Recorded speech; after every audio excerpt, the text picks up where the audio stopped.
ఒక్క ఎఫ్ఐఆర్తో అపరిమిత కేసులు పెడుతున్నది ఈ ప్రభుత్వం అన్నటువంటిది తాజాగా పోలీసులు పెడుతున్నారు అన్నటువంటిది సాక్షి ఒక కథనాన్ని ప్రొజెక్ట్ చేసుకుంది. రాష్ట్రంలో గత ఏడాది చంద్రబాబు ప్రభుత్వం వచ్చాక ప్రజల భావ ప్రకటన హక్కులను కాలరాయడమే పనిగా పెట్టుకుంది.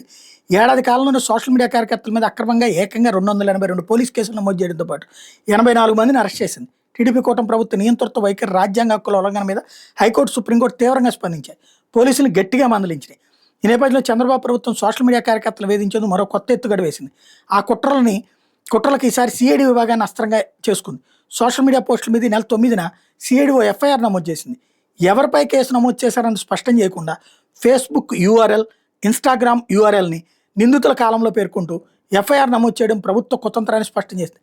అంటే తాము లక్ష్యంగా చేసుకున్న సోషల్ మీడియా కార్యకర్తలు ఎవరినైనా అక్రమంగా అరెస్ట్ చేసేందుకే ఈ కుయుక్తి పనిందన్నది స్పష్టమవుతుంది. ఎఫ్ఐఆర్ నమోదు తర్వాత డీజీపీ కార్యాలయం, సిఐడి ప్రత్యేక బృందాలను ఏర్పాటు చేసి అక్రమ అరెస్టులకు తెగబట్టడం మొదలుపెట్టాయి. డీఎస్పీలు, ఇతర అధికారులతో కూడిన బృందాలకు ఐజీ ఆకే రవికృష్ణ నాయకత్వం నేతృత్వం వహిస్తుండడం గమనార్హం. డీజీపీ, అదనపు డీజీ ఈ వ్యవహారం నిశ్చితంగా పర్యవేక్షిస్తున్నారు. స్థానిక పోలీసులు కనీస సమాచారం లేకుండా అక్రమంగా అరెస్టులకు తెగబడాలని కార్యాచరణ రూపొందించారు. ఈ అరాచక పర్వానికి ఈ ఘటనలే మచ్చు ఉదాహరణ. సోషల్ మీడియా కార్యకర్త పాలక ప్రతాప్ రెడ్డిని గుంటూరులో బుధవారం అక్రమంగా అదుపులో తీసుకున్నారు.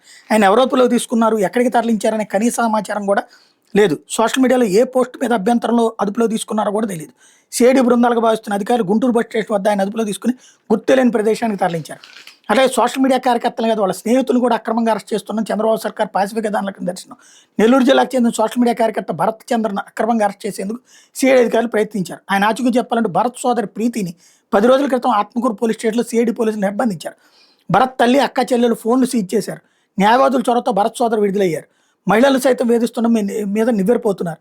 భరత్ చంద్ర జాడ తెలియకపోవడంతో అనంతపురం జిల్లా రాఫ్తాడ్ మండలం హంపాపురానికి చెందిన ఆయన స్నేహితుడు బొలగొండ సాయి భార్గం సిఐడి అధికారులు అక్రమంగా అరెస్ట్ చేసేందుకు తెగబడడం విస్మయం కలిగిస్తోంది.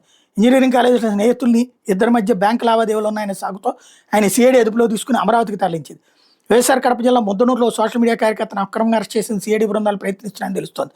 రానున్న రోజుల్లో అక్రమ అరెస్టులు మరింత తీవ్రతరం చేసిన సిఐడి సన్నద్ధమవుతున్న ప్రజాస్వామ్యవాదుల్లో ఆందోళన వ్యక్తమవుతోంది అన్నటువంటి వార్తని హైలైట్ చేశారు.